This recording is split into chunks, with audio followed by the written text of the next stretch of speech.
করতেই পারে। মুক্তিযুদ্ধ কি শুধু আওয়ামী লীগ করেছে?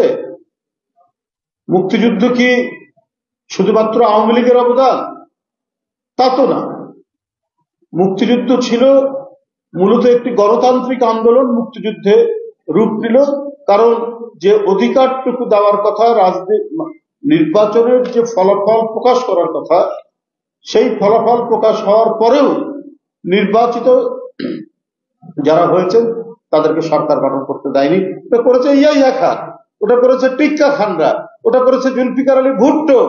তারা ছিল অন্য জাতি, অন্য দেশ, তাদের বিরুদ্ধে যুদ্ধ করে আমাদের এই অবদান তৈরি করেছে, অর্জন তৈরি করেছে। সেখানে সেনাবাহিনী যুদ্ধ করেছে, পুলিশ যুদ্ধ করেছে, বিভিন্ন রাজনৈতিক দল যুদ্ধ করেছে। যদি আবার বিচার বিশ্লেষণ করা যায় তাহলে দেখা যাবে যে আওয়ামী লীগের সেই ক্ষেত্রে ভূমিকা অত্যন্ত কম, কারণ তারা মুক্তিযুদ্ধের ঘোষণা দিতে পারেনি। যদি সত্যিকার অর্থেই মুক্তিযুদ্ধের বিষয়ে আন্তরিক থাকতো তাহলে মুক্তিযুদ্ধের ঘোষণা তারা দিত।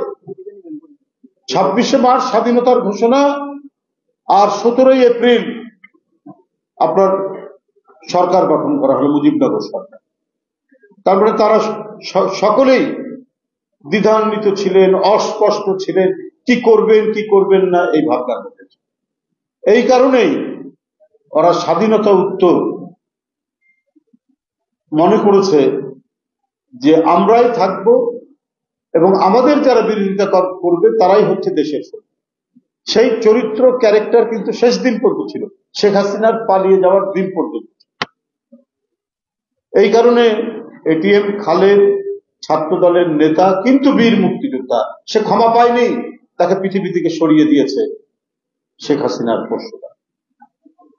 আমি এখানে ভাবছিলাম যে কি কথা বলবো, কেমন ভাবে আমার বক্তব্য উপস্থাপন করব, কারণ যেখানেই যাই শুধু ঘুরে ফিরে হাসিনের যে মহা দুর্নীতি, একেবারে গ্যালাক্সি সমান দুর্নীতি, এটা ছাড়া আর কোনো বক্তব্যই খুঁজে পাই।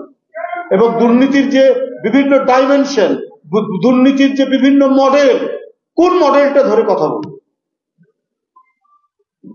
তার ভাগনা ভাগ্নি, ছেলে মেয়ে, কোনটা ধরে কথা বলবো?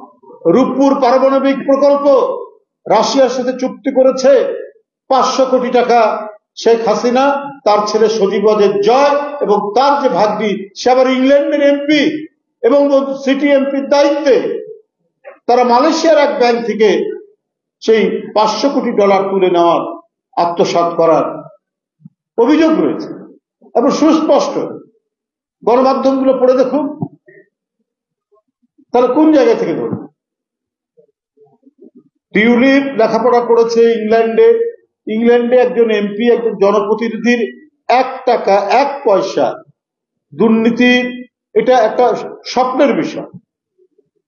কিন্তু তার জিন হচ্ছে বাংলাদেশের শেখ পরিবার। ওখানে লেখাপড়া করে এমপি হওয়ার পরেও তার জেনেটিক্যাল যে লাইন, এই লাইন সে ক্রস করতে পারেনি বলেই এই অভিযোগগুলো তার উপরে বেরিয়ে আসছে। শেখ হাসিনার বিশ্বস্ত একজন ব্যবসায়ী, সে ফ্ল্যাট কিনে দিল একবার খুব অভিজাত পাড়া, এবং আরেকজন আইনজীবী, সে তার ছোট বোন রূপন্তীকে একটা ফ্ল্যাট কিনে দিল। আবার সেই ফ্ল্যাট রূপন্তী টিউলিপকে তার পরিবার সহ থাকার জন্য ব্যবস্থা করে। তাহলে এখন লন্ডনের সব পত্র পত্রিকা, ইংল্যান্ডের বিভিন্ন সংবাদ মাধ্যমে এই কথাগুলো আপনার যে বেরিয়ে আসছে, ওখানে মানে জার্নালিজম তো অত্যন্ত শক্ত জার্নালিজম। ওখানে হঠাৎ করে কারো বিরুদ্ধে কোনো অভিযোগ দিয়ে সংবাদপত্র লিখতে পারে না, কিন্তু সেখানে লেখালেখি হচ্ছে, কারণ এগুলো সবই হচ্ছে শেখ হাসিনার এক একটা বিভৎস দুর্নীতির চিত্র। সে চিত্রের আমরা কখনো লন্ডন, কখনো নিউ ইয়র্ক, কখনো জাপান, কখনো মালয়েশিয়া, কখনো দুবাই, বিভিন্ন জায়গা থেকে একটার পর একটা নিউজ আসছে। তাই আজকে শেখ হাসিনা কি স্ট্যাটাসে ভারতে আছে এটা কিন্তু বলতে পারছে না। বাংলাদেশে তার যে 2টি পাসপোর্ট, সেই 2টি পাসপোর্ট, একটা কূটনৈতিক পাসপোর্ট, একটা জায়াল পাসপোর্ট, দুটাই বাতিল করেছে। তারপরে কি স্ট্যাটাস আছে, ভারত কিভাবে তাকে রেখেছে, কোনো উত্তর দিতে পারছে না, কোনো ব্যাখ্যা দিতে পারছে না। দিবেন কি করে? এত বড় ভয়ঙ্কর দুর্নীতিবাদ, তাকে যে আশ্রয় দিচ্ছে ভারত, তাহলে কিসের ভিত্তিতে? তার কোনো উত্তর নেই।